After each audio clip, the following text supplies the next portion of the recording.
Hey there, Middle Earth Strategy Battle Gamers. So we're here with a video today. We're going to actually be going over and talking about Ringo South 2023 Rules Pack. I got Jason with me here today. Hello. And so Ringo South, we took a little bit of a break. We didn't do it last year, and we decided to come back this year and keep going with it. And we're going to talk about the Rules Pack, trying to get the word out there that we're doing Ringo South. So, starting off, we're going to start off. Go ahead, Jason. Yeah, sorry. We'll start off with the location. So, in the past, we've been using hotels and venues like that, and unfortunately, this year, our hookup for the hotel that would get us a discount, she has moved away. So we're doing a different venue. Some of my friends live in a neighborhood that has a clubhouse, and we're going to be using a clubhouse to play at. It's a very nice clubhouse. I've been there several times before. It's got all the amenities you need: bathrooms, there's kitchen, very nice ample parking space. There's area outside, so if you have the kids, you can bring them. There's some swings and some play sets. So, very good neighborhood, very safe area for just like walking around if your wife or girlfriend or whoever wants to come along. But it's going to be in it's called the Coolwood Clubhouse, DOULWOOD. The address is 506 Coolwood Drive. It's in Charlotte. It's a little bit, like I said, it's in a neighborhood, so it's kind of away from everything. But for our lunch break, there will not be any lunch provided. There are ample number of locations to go get some quick fast food. There's Wendy's, Bojangles, McDonald's, Domino's Pizza. You could go ahead and get that taken care of. You want to Papa John's. There's a Japanese Express place. There's a Red Bull, which is a Chinese Express place. These are all within less than 10 minutes away. So there's ample places, and it's a great area to park and play, I think. So we're looking forward to using that. Yeah, I know in the past we've tried to pick a location that has a dense area for accommodations and restaurants before. And, I think I'm excited to do it here. Remember you said that it's actually a little bit bigger space than what we've had in the past. Yeah, so the hotel, for those who have attended my events before that I've done at the Hampton Inn and Suites in Concord, that is the hotel that we are no longer using because, like I said, our contact is lost. That was about 1,000 square foot for the room. This one's about 1,300 square feet. So it's not as long and linear. It's more square in diameter, or in shape, sorry. So we're going to be a little bit wider than 2. We'll probably be going 3 wide for our tables, but there is a lot of space, like I said, a lot of natural lighting, as well as plenty of electrical lighting, and it'll have AC, and there are going to be multiple doors and entry points that we'll have open to get some airflow because it is going to be starting the warm time of the year down here in North Carolina. Yes, I think that sounds really good. I like the venue. Moving on, so we'll cover list submissions real fast. So because we're doing this venue at this location, I'd like to kind of point out that the entry fee is actually lower than initially. That's going to be $20, which is, I think, pretty much the same amount that we were charging like back in 2017 for Ringo South. Jason, if you'd like to talk about that, because I do believe that we're asking players to pay in advance to kind of lock their position in. Yeah, so we do have a limit. There's going to be a 30-person cap. That is what I submitted to for the clubhouse. Now, if we get more than 30, we might be able to fit a few people in. I know the clubhouse manager.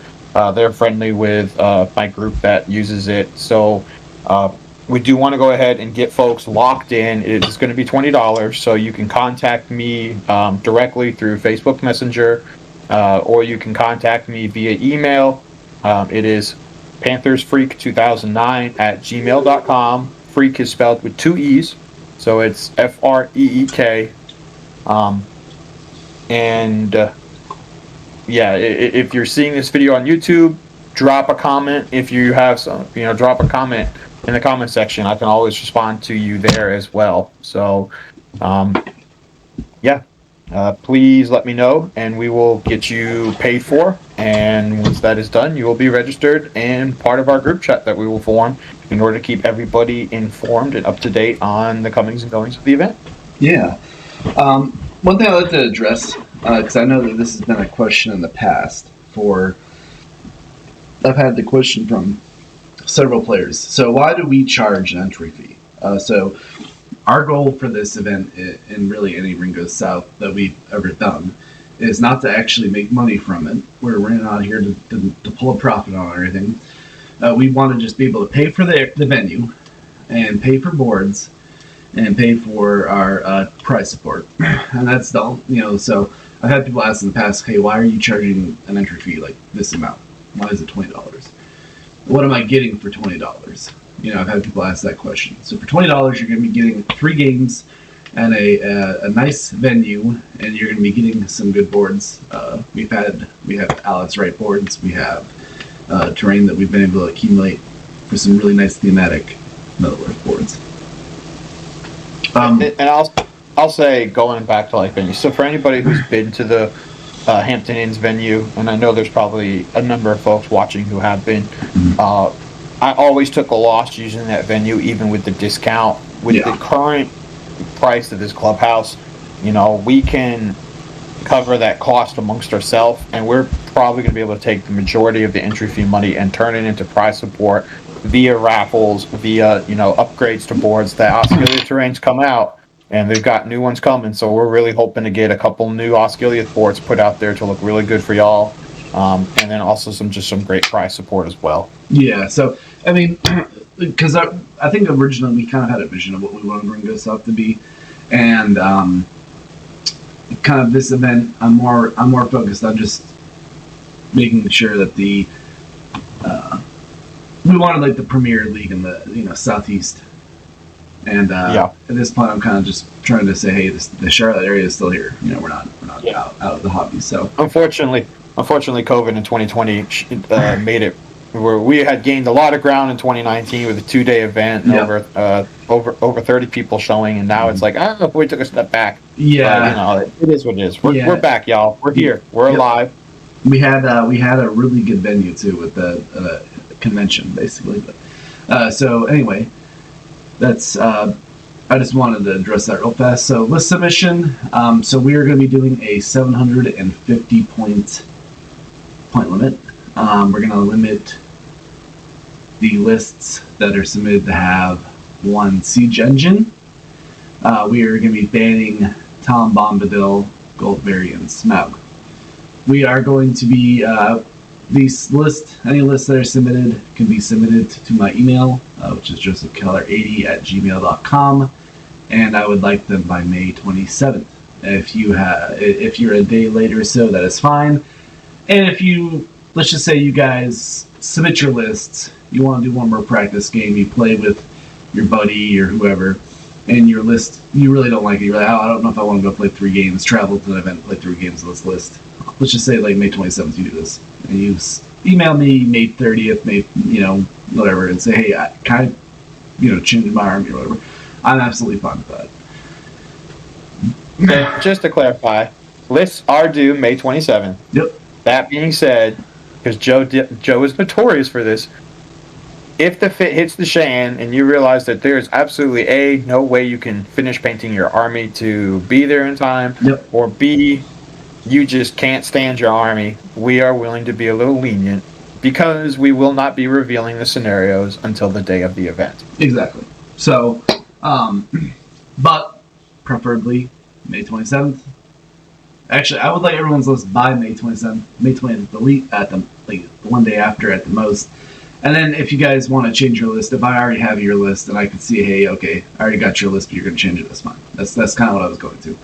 The reason why we're banning Tom Bombadil, Goldberry, and Smaug, Tom Bombadil and Goldberry are kind of scenario breaking. I know that there are rules for them in a match play, but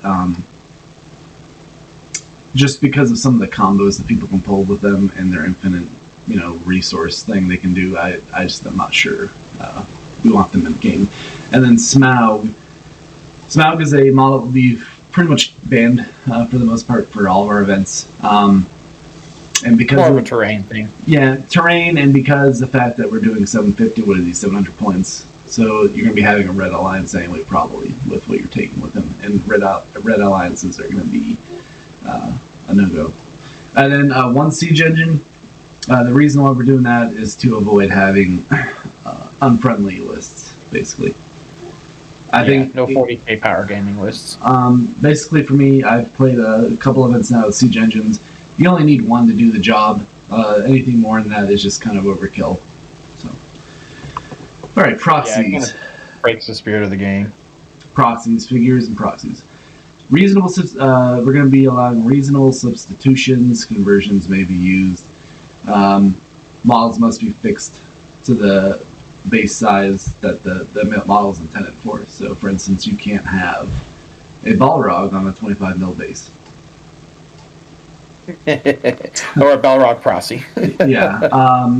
So in terms of proxies in the past, so I know that we normally allow, so if GW never made a model, for instance, the Signal Tower or Azov Legion, since they never made a model for it, yeah, you can make one and bring it and use it.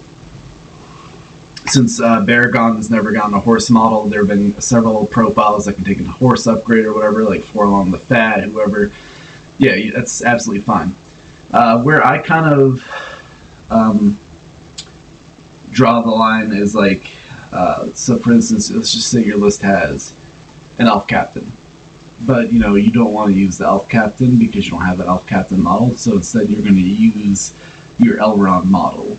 That is kind of teetering on the because you can take a regular high elf warrior, paint it differently, or give him a special war gear, clip like a spear on or something to replicate, hey, this is my captain. So yeah, reasonable substitutions and conversions of that are cool, but that's kind of my thought process on it. And if you have any questions about that, you can email me at the email I just gave for those submissions. Hey Joe, so I got a question. Yeah. I'm a player who doesn't like using Games Workshop models, so my entire army is proxied. Is there anything that I need to specifically do in order to help make it so that my opponent knows what my models are? Okay, so let's just say, for instance, I know this is pretty popular.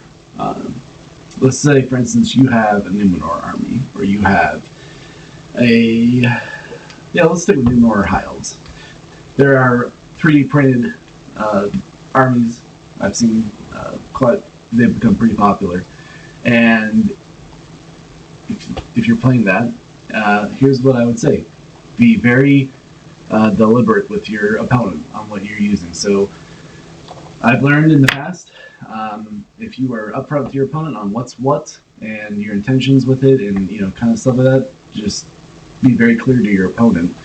Hey, this is my Elrond.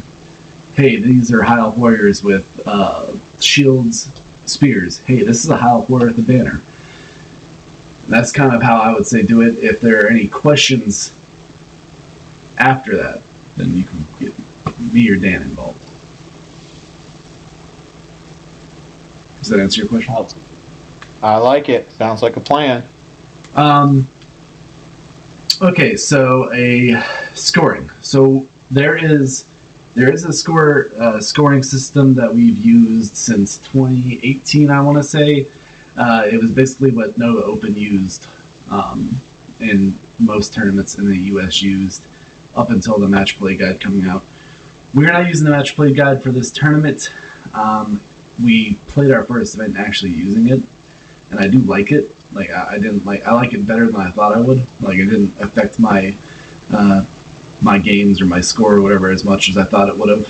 But we're going to use it for this event just because we're kind of gradually, I think, shifting away from some of the stuff we've done in the past. So, scoring, each player will be assigned a table 5 minutes after the start time will be docked 1 TP.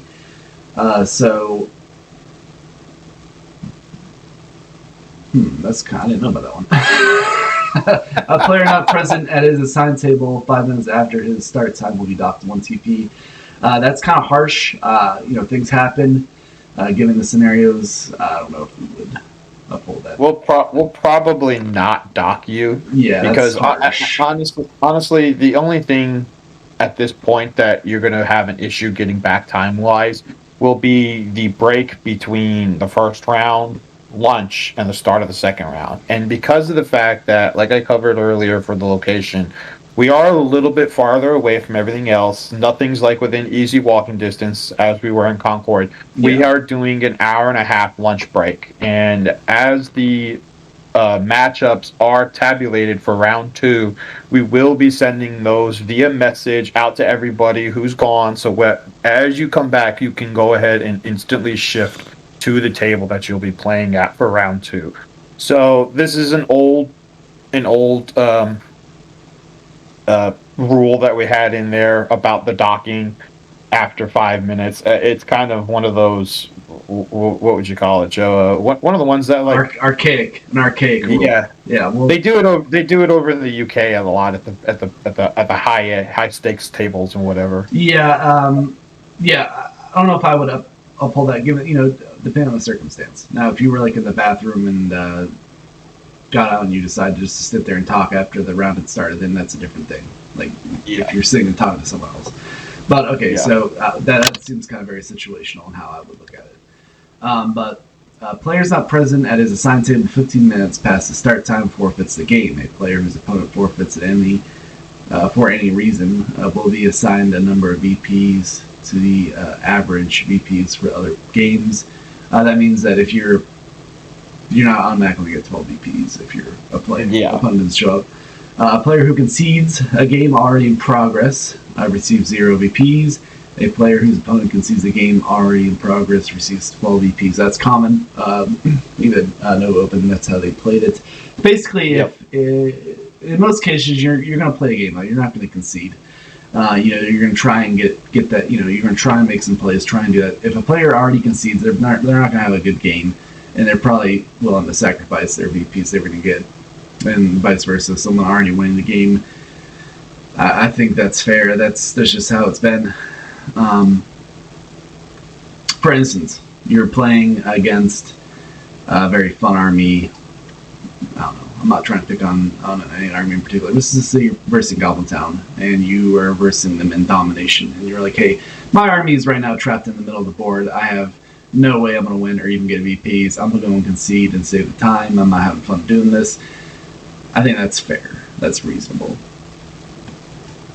Yeah, I can say I've had some not fun games, but I have never conceded. Yeah. Because at the end of the day, sometimes to be that, I mean, it's an event. We wanna have fun. We want to keep in the spirit of the game. But sometimes you also just have to remember to keep that competitiveness alive and be like, well, I'm not going to win. It's going to be very hard to score, but what can I do to potentially prevent my opponent from 12-0ing me? Yeah. So, it goes down to keeping the spirit of the game alive, but also trying to do your best to not let your opponent, absolutely smash you, and vice versa. Yeah, we want to be the very best, like there never was. So reference the natural. Okay, so any rules disputes. If a dispute for rules or conduct of a player, you can call a judge. All rulings are final, even if they are incorrect. The winner of the first and second third will be determined by the number of wins the player has. So I think, if someone came and won all 3 of their games, that's how we're going to judge it first, and then we're going to go off of tournament points and victory points. Then victory points is a tiebreaker. It's just like 2 players go, they each win all 3 of their games. They all get the max TPs. They all get major wins. So then we'll go off VPs to kind of say, hey, you got more VPs than him, so you actually will be first place. The guy at the lesser will be second place. It usually works out too that the person with the higher TPs. I've noticed that a lot of communities are doing TPs over win-loss draw when they say how their rankings are scored. It's very rare, but the majority of the time, whoever has the better record when it comes to win, loss, draw is also going to have the most TPs as well. Yeah, there's kind of like and especially in Middle Earth, it seems like there's like a certain player group who kind of understand how tournament system works, how to go in there and get your max amount of VPs and TPs each game. And I think that's kind of the player base that normally places in that top bracket. And that's conversation for another time. That's how we're going to be doing scoring. The first part about being late, I don't know if I would necessarily dock a TP, and then the part for it would be situational on that one. A lot of it is keeping the flow of the event going. So if you guys start late, then that means you're going to have to end late. That then dips into the next round. So I think that's one reason why we might have been that severe. Same thing with the players present at his assigned table 15 minutes past starting time. Again, that's industry standard for usage of a manufacturing term. That's the industry standard that you see at events. Is if you're not at your table within 15 minutes of start time, you lose. You forfeit. And if there's some circumstance, let's say you're out for lunch, your battery dies in your car. Message or say, "Hey, my battery died." Whatever. We'll work with you on that. That's kind of the emergency standard I would look at. Like a lot of it is communication. But if there's always gray areas for everything. Yeah, there is. So. And we will announce when the round starts. We will make that very clear when the round starts. That way you guys can start rolling your dice right off the bat. And one other thing I just want to touch on real quick. This is something that I had come up. Joe covered it, but we kind of breezed over it. The judges' rulings are final. It is a timed event. We do need to keep the game moving. Mm-hmm. We're not always right. We're people. We're humans. There's 3 of us that are poring over rules and FAQs, trying to make sure we have everything we can possibly memorized. If you have a dispute, you are welcome to ask a judge to give a ruling. That's what we're here for. Yep. If we give a ruling that's not in your favor, you do have the right to ask us to show it.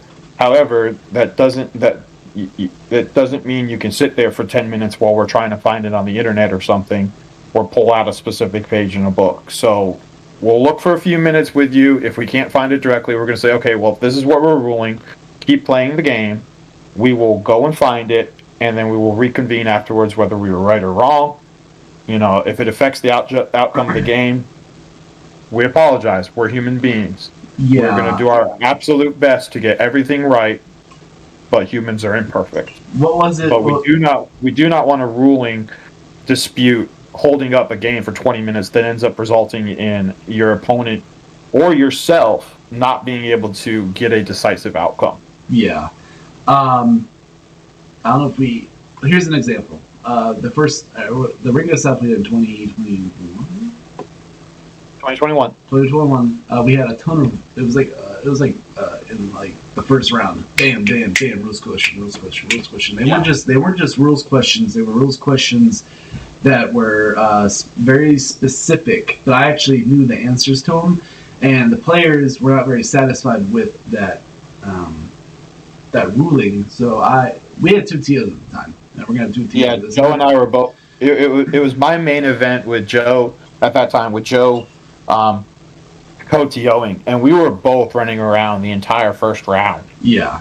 Answering questions and having to prove the answer. Yeah, so I was able to prove to both occasions, hey, here's the ruling, and then I came back and said, hey, here's the FAQ or the errata or whatever it was. It was can a model pull the Lay of Gondolin, or I forgot the specific song, but one of the Sentinels pull them out of combat.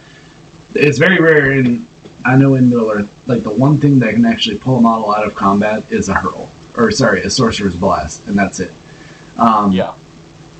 And that was an FAQ that we had actually been reading over the night before. And we play test relatively frequently. We play test different lists, different builds. Just specifically to have these rules questions come up, and that way we'll know for hosting events and when we're going to events, hey, we've already play tested this, we know it, stuff like that. Yeah. But again, we're not perfect. Nope. So we will spend a few minutes. We'll put it like I said, about 5 minutes trying to find exactly what the answer is. But at the end of 5 minutes, we can't give it to you. It's off of the TO's ruling. The ruling is final. Continue the game. Yep. And I would say, and I would ask any player, hey, don't be mad about it. Just keep playing.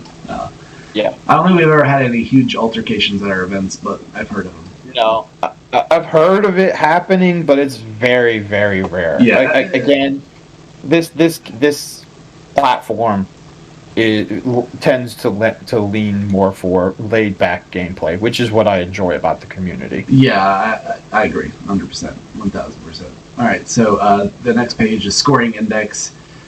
Basically, it's talking about a major win is 4 tournament points, a minor win is 3 tournament points, a draw is 2 tournament points, a minor loss is 1 tournament point, and major loss is 0. I feel like that a draw should be rewarded. That means that you and your opponent played a game and you guys were on equal footing that round. So I think a draw is warranted for 2 VPs. Minor win 3. I mean, and then a major win 4. I like the layout. This is how it was before the match play guide came out here in the US, and I feel like it's a good index. That's why we continue to use it for this event. Yeah, and so the way to achieve your major and minor is a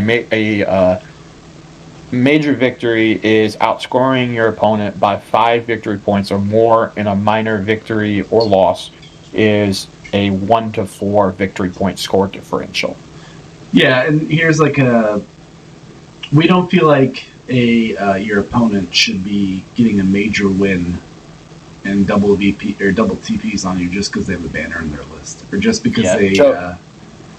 We discussed it. Joe did. Dan's not here today, unfortunately, because he's working. But the 3 of us did discuss it, and we came to the agreement that if you play a game like To the Death or Heirlooms of Ages Past, and absolutely nothing is scored, there's no leader wounds, there's no breaking, there's no jewels being grabbed, nothing of that nature. It's a 0-0 stalemate. So you guys actually tactically played a very good game, but one guy has the ability to take a banner, and I use it as the ability because not all armies can take banners, and another player takes an army that can't. So is it really worth him getting a 2-0 victory, which would be a major by the match play guide? Some people might argue and say, yeah, he took an army that has a banner, so that's a tactical advantage. He deserves that. We don't think that way. So that's why we're still using the 1 to 4 and the 5 or more scale. Just off the top of my head, Lake Town, Moria, the Shire, there are 3 armies right off the top of my head that can't take an actual banner in the list. And those are listed. It's like, why would I want to tell players coming to an event they shouldn't take an army they want to take because it doesn't have a banner because they want to forfeit VPs? It kind of gets into this whole thing of, I want people to take what they want and not be worried about because of what they're taking, screwing them later. Potentially lose a game. Yeah. Okay, so I think we've pretty well covered that. Scenarios. So scenarios, we are gonna. We haven't decided exactly how we're going to pick the 3 scenario pools for the 3 rounds, but we will pick 3 of the scenario pools, and what's going to happen is the scenario pool will be announced at the beginning of the round, and you and your opponent will be using a single pick elimination to decide what the scenario will be. So the way this works is you go to the table, you introduce yourself to your opponent, you guys show each other your armies, the scenario pool has been announced at this point. You both roll a dice. The lower player will eliminate one of the 3 scenarios from the pool. The higher rolling player will then eliminate the second scenario from the pool, and the final scenario left will be the scenario played. It is completely up to you as the players to decide which scenario you want to eliminate. So if you're playing an army that does not favor you for a scenario in that pool, then I would highly recommend you remove it. Now, if you're looking for a challenge, then don't remove it. Who knows? Everybody's got different, it's different strokes for different folks. So, but that's how that's going to work. This has quickly become my favorite way of picking a scenario for a round. Before at TO, your goal was to try and pick 3 scenarios. For a 3-round event, at least, you want to pick 3 scenarios that would nullify a specific army build. So, for instance, you'd have Lords of Battle to nullify Horde armies. You'd have Domination to nullify Elite armies. And I think that this is a better way of doing it because players get to pick what game they're doing.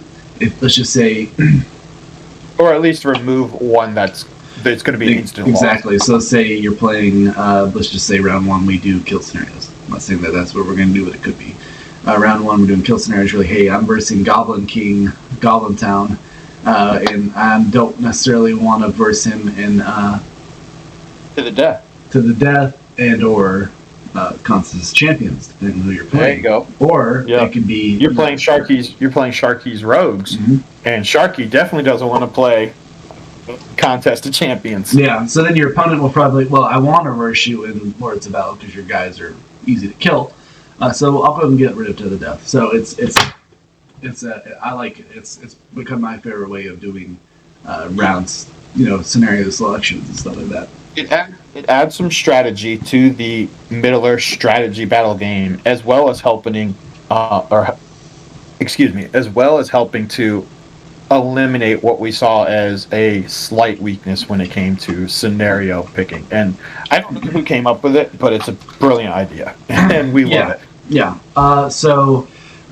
Additional activities, we're going to have judges. We will score best painted army. I'm not sure. We might pick someone like me or Dan might find a player who's traveled or something that can pick your favorite painted army. I think we'll probably do best painted good and evil as well, because that's usually what we try to do. Yeah. And then players will vote for the best sportsman. So if you play a game and you're versing a guy who's like really chill, you really like him, he gave you some stuff that you really appreciate. You're like, hey, this guy's the best sportsman. So you'll decide that basically, round for round. Yep. So that's basically everything. But so do a quick rundown of the schedule. We do have the clubhouse all day, so we'll be in there setting it up. We will open the doors officially at 9:00 for folks to start showing up and setting up their armies on their tables. You'll check in. We'll verify your army is good. It's what you said. Joe, are we doing a painted bonus?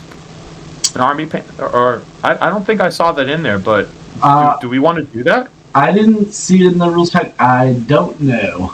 Okay. I like that army painted bonus. Here's my thing. So let's just say someone just started a new army. Let's just say they started a new army today and they're painting it for this event. Let's say they're painting Easterlings, for instance. All right, they got most of their army painted. They had a kid or something that's happened, life happens. Yeah, life happens. They're not able to finish painting the dismounts for the. I never include dismounts. I always think just the straight up armies. I don't know. It's something I favor, but I don't. We should do it. I think we should do it because there is no painting requirement. That wasn't in there. So if you bring a completely gray or completely metal army, that's fine, because we don't want to. And that's the other thing, like Joe said, like we don't want to send away a new player or somebody who's working on an army for maybe something like a Historicon or a Nova, or a Adepticon, one of these big cons that we all know about. We don't want to send someone away when they have the opportunity to come in and for a pretty, fair price, get 3 practice games in that army. And it's something that I've adopted for a lot of local events is, there is no painting requirement. But if you take the time or make the time, because Joe's example is perfect. You never know. You never know when your battery's going to die in your car. You never know when someone's going to get sick. Mm-hmm. But if you're able to take the time and make the time to paint your army, I like to throw a bonus in there. So that might be something that Joe, Dan, and I talk about. Yeah, we'll talk about that one. At the very least, going back to the schedule, if we do that, that's what check-in will be for. Check-in will be to verify armies are painted. We'll have a quick, welcome everybody at 9:45 to say welcome, thanks for coming. Round 1 will be from 10 to 12. We're going to have 2-hour rounds. Lunch will be from 12 to 1:30. And then 135 is when we are officially going to start round 2. So look at that. We even gave you that 5-minute buffer that we talked about for the -1 TP. So round 2 will start officially at 135 to 335. We will have the painting competitions and the final call for raffles between 3:35 and 4 o'clock. That way, the matchmaker can finish tabulating the scores and do the matches, while also keeping you all entertained. Round 3 will be the final round, and that's from 4 to 6. We will have, I don't know, a little bit of a laid-back, relaxed time there while the final scores are tabulated, and then tentatively between around 6:20 to 6:30, we'll have the award ceremony. Yeah. And then you all will be able to hopefully get out the door before 7 o'clock. So anybody who's coming from, 2 to 3 hours away can get home well before midnight. Yeah. I forgot what I was going to add. Oh, so yeah, that's the schedule. It says tentative on the rules pack right now, but I'm pretty sure that's the schedule at this point. Yeah.